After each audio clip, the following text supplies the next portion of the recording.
Chegamos hoje ao último capítulo do livro O Consolador. Espiritismo na sua feição de consolador prometido pelo Cristo, com aspecto científico, filosófico e religioso, explicado por Emmanuel durante estudos com Chico Xavier. Apostolado. Os itens serão: remuneração, assuntos materiais, o médium e seus deveres sociais junto da família, o apostolado e os espíritas inquietos, a ação dos investigadores, a verdade espírita e o auxílio de um médium, associações de auxílio material aos médiuns, valorização do apostolado, o escolho da mediunidade, vitória do apostolado mediúnico. Questão 378. Seria justo aceitar remuneração financeira no exercício da mediunidade?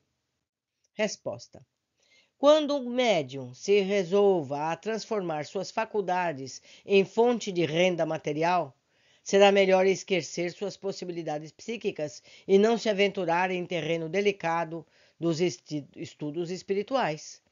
A remuneração financeira, no trato das questões profundas da alma, estabelece um comércio criminoso, no qual o médium deverá esperar, no futuro, os resgates mais dolorosos. A mediunidade não é um ofício do mundo, e os espíritos esclarecidos na verdade e no bem conhecem mais do que os seus irmãos de carne as necessidades dos seus intermediários. Lembrem sempre que Jesus não aceitou os vendilhões do templo. Não se comercia com o sagrado. Questão 379. É razoável que os médiuns cogitem da solução de assuntos materiais junto dos seus mentores no plano invisível? Resposta: não se deve esquecer que o campo da atividade material é a escola sagrada dos espíritos incorporados no orbe terrestre. Se não é possível aos amigos espirituais quebrarem a lei da liberdade própria dos seus irmãos, não é lícito que o médium cogite na solução de problemas materiais junto dos espíritos amigos. O mundo é o caminho no qual a alma deve provar a experiência, testemunhar a fé, desenvolver as tendências superiores, conhecer o bem, aprender o melhor, enriquecer os dotes individuais. O médium que se arrisca a desviar suas faculdades psíquicas para o terreno da materialidade no mundo está em marcha para manifestações grosseiras dos planos inferiores, onde poderá contrair débitos mais penosos. Questão 380.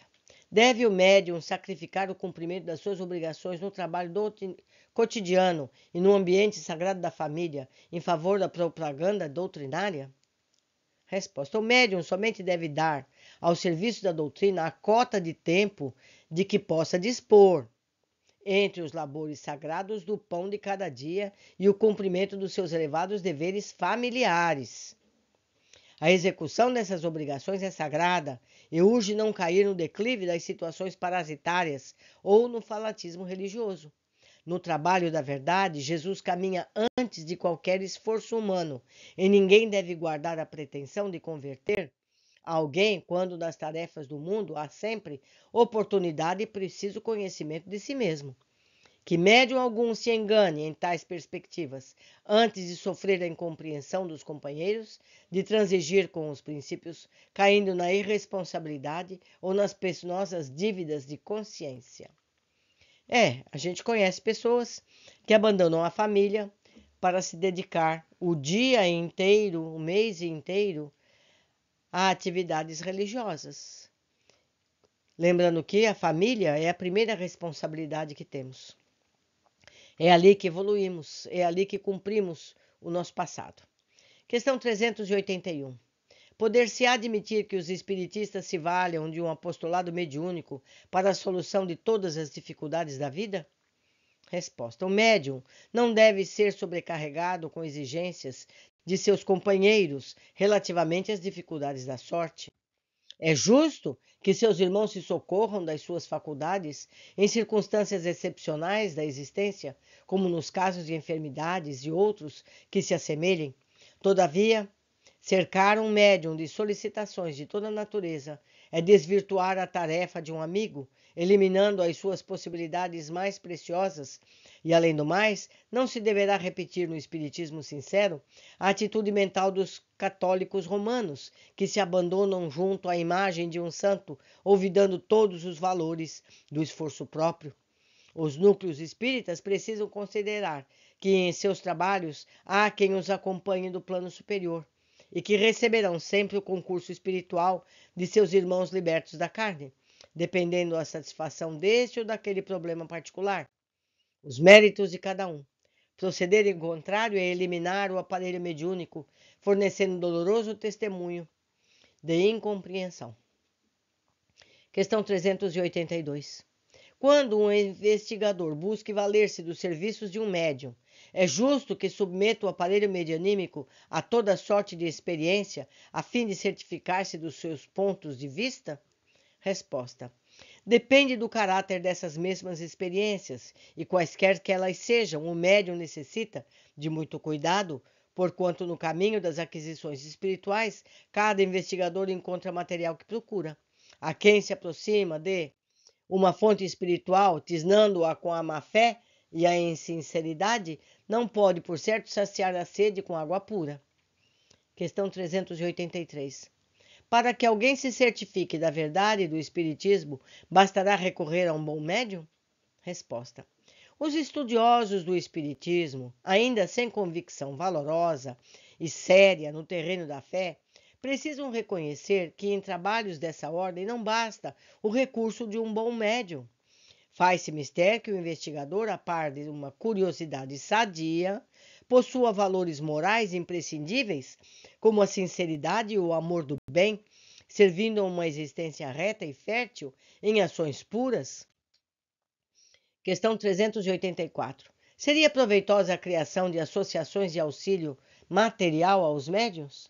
Resposta: no Espiritismo é sempre de bom aviso evitar-se a consecução de iniciativas tendentes a estabelecer uma nova classe sacerdotal no mundo. Já basta, né, meus amigos, as que existiram. Os médiuns, neste ou naquele setor da sociedade humana, devem o mesmo tributo ao trabalho, à luta, ao sofrimento, indispensáveis à conquista do agasalho e do pão material. Ao demais, temos de considerar, acima de toda a proteção precária do mundo, o amparo de Jesus aos seus trabalhadores de boa vontade. Toda expressão de sacrifício sincero será eivada de luz divina. Todo trabalho sincero é elevação, e toda a dor é luz, quando suportada com serenidade e confiança no Mestre dos Mestres. Questão 385. Como deverá proceder o médium sincero para a valorização do seu apostolado? Resposta: o médium sincero necessita compreender que antes de cogitar da doutrinação dos espíritos ou de seus companheiros de luta na Terra, faz-se mister a iluminação de si próprio, pelo conhecimento, pelo cumprimento dos deveres mais elevados, pelo esforço de si mesmo na assimilação perfeita dos princípios doutrinários. No desdobramento dessa tarefa, jamais deve descuidar-se da vigilância, buscando aproveitar as possibilidades de Jesus lhe concedeu na edificação do trabalho estável e útil. Não deve cultivar o sofrimento pelas queixas descabidas e demasiadas, e nem recorrer a todo instante à assistência de seus guias, como se perseverasse em manter uma atitude de criança inexperiente. O estudo da doutrina e, sobretudo, o cultivo da autoevangelização deve ser ininterrupto. O médium sincero sabe vigiar, fugindo da exploração material ou sentimental, compreendendo em todas as ocasiões que o mais necessitado de misericórdia é ele próprio, a fim de dar pleno testemunho do seu apostolado. Questão 386. Onde o maior escolho no apostolado mediúnico? Resposta: o primeiro inimigo do médium resiste dentro dele mesmo. Frequentemente, o personalismo, a ambição, a ignorância ou a rebeldia do voluntário desconhecimento dos seus deveres à luz do Evangelho são fatores de inferioridade moral que, não raro, o conduzem à invigilância, à leviandade, à confusão dos campos improdutivos. Contra esse inimigo é preciso movimentar as energias íntimas pelo estudo, pelo cultivo da humildade, pela boa vontade, com o melhor esforço de autoeducação, à claridade do Evangelho. O segundo inimigo mais poderoso do apostolado mediúnico não reside no campo das atividades contrárias à expansão da doutrina, mas no próprio seio das organizações espiritistas, constituindo-se naquele que se convenceu quanto aos fenômenos, sem se convencer ao Evangelho pelo coração, trazendo para as fileiras do Consolador os seus caprichos pessoais, as suas paixões inferiores, tendências nocivas, opiniões cristalizadas no endurecimento do coração, sem reconhecer a realidade das suas deficiências, a exiguidade dos seus cabedais íntimos. Habituados ao estacionamento, esses irmãos infelizes desdenham o esforço próprio, única estrada de edificação definitiva e sincera, para recorrerem aos espíritos amigos nas menores dificuldades da vida, como se o apostolado mediúnico fosse uma cadeira de cartomante. Incapazes do trabalho interior, pela edificação própria na fé e na confiança em Deus, dizem-se necessitados de conforto. Se desatendidos em seus caprichos inferiores e nas suas questões pessoais, estão sempre prontos a acusar e a escarnecer. Falam da caridade, humilhando todos os princípios fraternos. Não conhecem outro interesse além dos que lhes lastreiam o seu próprio egoísmo. São irônicos, acusadores e procedem quase sempre como crianças levianas e inquietas. Esses são também aqueles elementos da confusão que não penetram o templo de Jesus e nem permitem a entrada de seus irmãos. Esse gênero de inimigos do apostolado mediúnico é muito comum e insistente nos seus processos de insinuação, sendo indispensável que o missionário do bem e da luz se resguarde na prece e na vigilância, e como a verdade deve sempre surgir no instante oportuno, para que o campo do apostolado não se esterilize, faz-se imprescindível fugir deles. Questão 387. Onde a luz definitiva para a vitória do apostolado mediúnico? Resposta. Essa claridade divina está no Evangelho de Jesus, com o qual o missionário deve estar plenamente identificado para a realização sagrada de sua tarefa.